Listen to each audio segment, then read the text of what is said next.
Mik, Ya, kenapa sih orang-orang tuh susah banget keluar dari yang namanya toxic relationship? wah, bahasan yang menarik.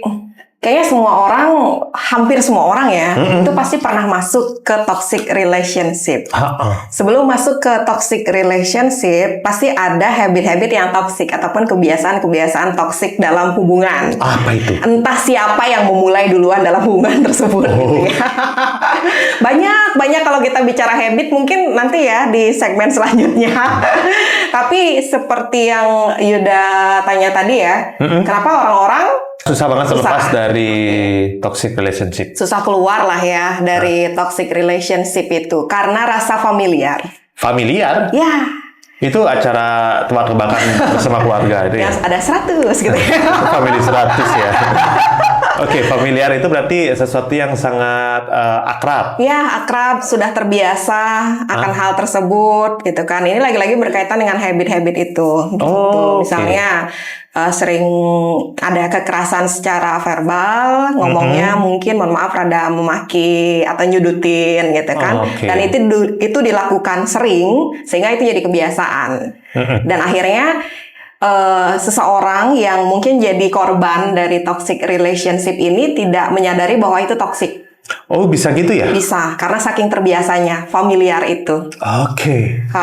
Tidak menyadari. Kalaupun menyadari, oke lah, cari bantuan sana-sini gitu kan. Datang ke orang-orang, cerita ke orang-orang bahwa mengalami ataupun ada di hubungan yang toksik, dikasih insight, dikasih saran, langsung plong, langsung lega, oh ternyata saya harus melakukan ini itu gitu kan. Dilakukan, terus coba putus dari orang yang diajak berhubungan ini, Iya, orang iya, yang diajak pacaran ataupun mungkin menikah juga kan. Lega, tapi leganya sesaat. Karena hal yang sudah biasa dilakukan itu tidak terjadi lagi. Rasa familiar ini yang akhirnya membuat orang tersebut jadi melekat dengan pasangannya, padahal pasangannya itu nggak baik. Oh gitu ya. Gitu, Yud. Jadi ini sebenarnya toxic relationship ini bukan hal yang terjadi cepat ya. Iya, Tapi dia tuh tidak sadar terjadi dalam suatu yang lama, kondisi yang lama, kemudian itu menjadi sebuah kebiasaan yang tidak disadari oleh satu apa kedua pihak.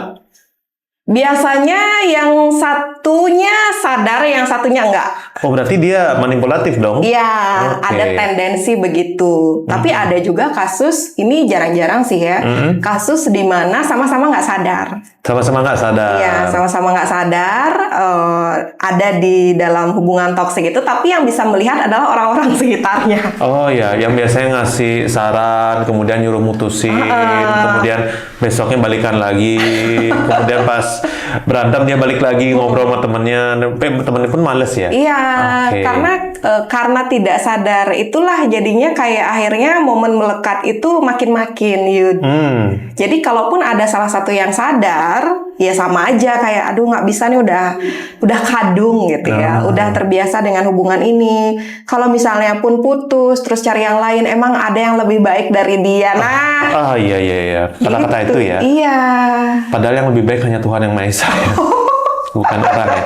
Nah, misalkan dalam hubungan toxic relationship ini, yang setahu saya orang yang biasanya sudah sadar, kemudian dia kemauannya kuat, dia bisa melepaskan diri. Bisa. Tetapi apa yang membuat orang itu susah melepaskan diri?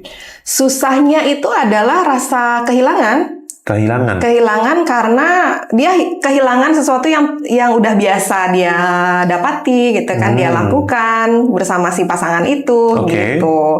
Jadi memang untuk keluar dari toxic relationship ini memang harus punya keberanian sih. Betul. Untuk meninggalkan hal yang sudah lama berlalu, hal yang memang sudah disadari. Biasanya nih orang-orang yang mau meninggalkan toxic relationship ini adalah orang yang sudah ataupun sudah sadar, tapi belum tentu bisa lepas. Oh gitu ya? Karena masih melekat. Makanya aku bilang harus bisa kayak beranilah ya, harus take step lah ya untuk fokus sama diri sendiri dulu. Makanya orang-orang yang setelah keluar dari toxic relationship itu, yang memang benar-benar sadar ya, itu nggak akan mau tiba-tiba langsung masuk ke hubungan yang baru. Oh iya benar. Tidak agak lama gitu. Biasanya itu sering terjadi ya, ketika dia putus dari hubungan yang lama yang toksik, kemudian bingung jalani kegiatan, tiba-tiba udah punya pasangan aja. Nah, Ternyata pasangannya lebih toksik. Dan ternyata dia berpikir pada akhirnya, oh memang pacaran itu seperti ini ya. aduh, Dan pada bahaya sih. akhirnya dia berpikir ya udah karena sama-sama toksik, akhirnya dia pun berperilaku toksik. Itu yang paling sering terjadi. Iya, juga ya? paling sering kasusnya seperti itu. Maka dari itu banyak sih orang-orang juga, pakar-pakar juga, dari aku pribadi pun menyarankan untuk teman-teman yang barangkali ada di toxic relationship atau mungkin baru keluar dari toxic relationship tersebut dan memang masih sendiri sekarang, tahan ya kesendirian itu. Tahan kesendirian. Itu quote of the day ya. Karena jangan sampai ketika kita tidak bisa menahannya, kita merasa sepi ataupun kesepian, terus nyari orang lain yang baru, terus masuk ke hubungan yang baru, kita yang jadi figur toksik itu bagi orang tersebut karena luka kita belum beres. Wah, berbahaya sekali ya. Jadi kadang-kadang hal seperti itu nggak disadari. Iya, tidak disadari. Maka dari itu sesuai dengan kata Mika, tahanlah kesendiriannya dulu ya. Nggak usah cepat-cepat. Nanti pasti akan ketemu momen yang tepat. Oke. Semangat ya. Semangat. Gimana? Kejawab nggak kegalauan kalian dari obrolan kita tadi? Emang ya, susah banget kalau logika ketemu sama perasaan. Bawaannya berantem terus. Tapi tenang, bareng Bligong Yuda dan Mika Karisa, kita akan coba kasih solusi terbaik dari segala macam pertanyaan yang menghantui kepala kalian nih. Pantengin terus podcast Hati versus Otak di hari Rabu jam 8 waktu Indonesia Barat dan kasih otak dan hatimu berteman malam ini. Besoknya berantem lagi.